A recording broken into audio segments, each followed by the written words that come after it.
40. Its goal is to reduce harmful single-use plastic. We all know the dangers of that. You know, they're finding it in all sorts of things in the ocean and fish, and we know all those negative effects. So we definitely want them to focus on that. The thing I really like about this bill is it forces the DEP to prepare a statewide marine debris reduction plan that the whole state would have to adopt. My only concern with this bill would be that it would take away some home rule. We want them to make a minimum requirement, but not put any cap. If we want to make it more restrictive, if we want to do this here in our county, we want that say. So I don't want another SB 180 in terms of it's doing really good things, but there's just one side to it. So that is something to note. But again, I love that the goal is to make it better. Our goal is to get that plastic out of our oceans, out of our bodies. Moving on to SB 208 is a bill introduced by Senator McLean, who is a building contractor. So it is very much focused on making it easier to build, to construct. It gets rid, it's a lot of that we've been talking about tonight, that home rule. We want to make our decisions. We know what is best for our economy, our waters, and SB 208 would limit local planning authority, reduce public input. It would actually get rid of some of the public hearings that have to take place now. So somewhere in an office, they get to decide instead of hearing from the public. Definitely don't want to have that happen. It restricts fees, so contractors would have to pay less in order to get started. They would have less hoops to jump through. We definitely don't want that. We know, especially here in the Keys, we are running out of room, and we need to be really smart when we build. We're not against building. We want progress. We want to move forward, but we do it in a way that's healthy, that's good for our waters, good for our economy and our way of life. Diane Roberts, she's a longtime environmental commentator. She says that SB 208 would make it much harder for communities to protect natural resources and local quality of life. All manner of unrestricted housing to be built wherever and whenever.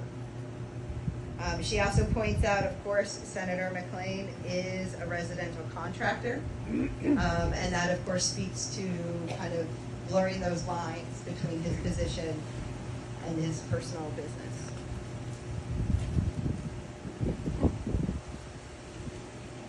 So why does that matter to the Keys? Why do we care about building and such? And I kind of mentioned it earlier, but we all know our water quality is tied to our way of life. It's tied to recreation. It's tied to diving, to fishing. All the things that we do involve our waters. So we really want to focus on things that make it better. And on a positive note, the Everglades Restoration just celebrated 25 years since their comprehensive Everglades Restoration Plan started. We all know those 25 years weren't just an easy 25. They did it no problem. There's lots of fights to have, lots of push. We need to make this better, but it is. I think that it is getting better. Our water's a little bit clearer. It's coming more south. There's lots of ideas and a lot of work to be done, of course. But kind of speaking to why this is so important, our partners at the Everglades Foundation shows that the Greater Everglades provides about $31.5 billion in economic benefits each year, and is valued at more than $1 trillion in economic benefits over the next 50 years. I can't imagine those numbers, what that exactly means and translates to, but I think we can all agree that it is something that is really important and it needs our attention. Our water needs to be clean, or we can't move forward.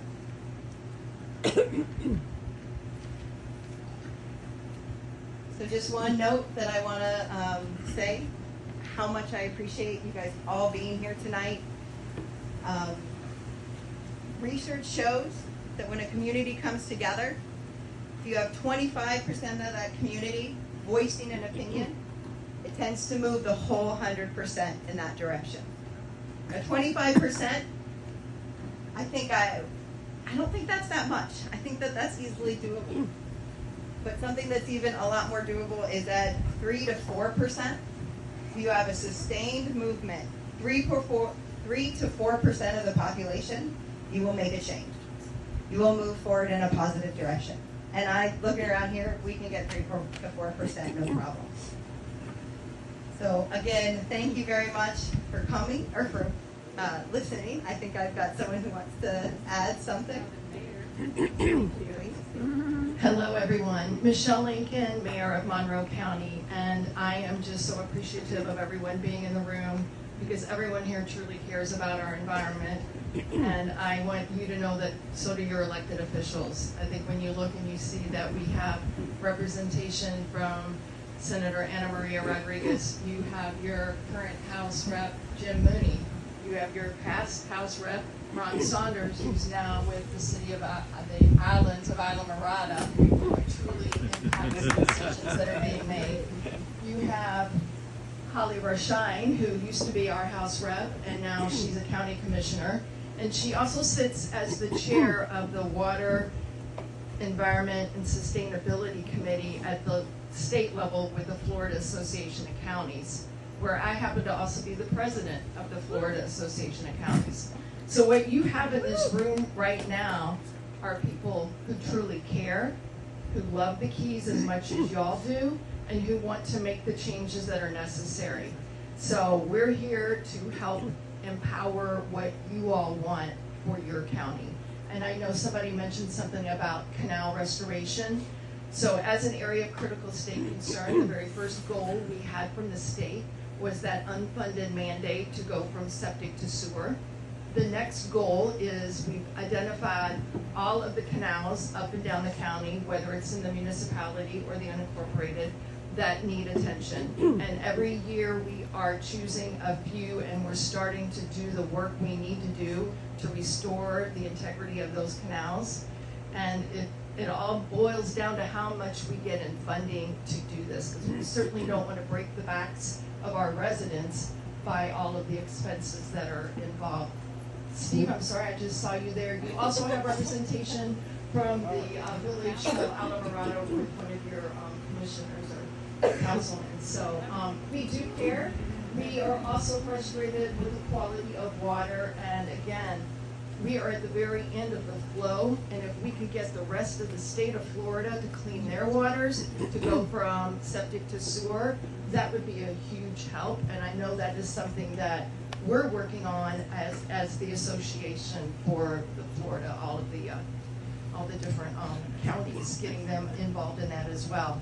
So we hear you, we agree with you, we are here and we're your partners, and thank you all so much for putting your trust and your confidence in us.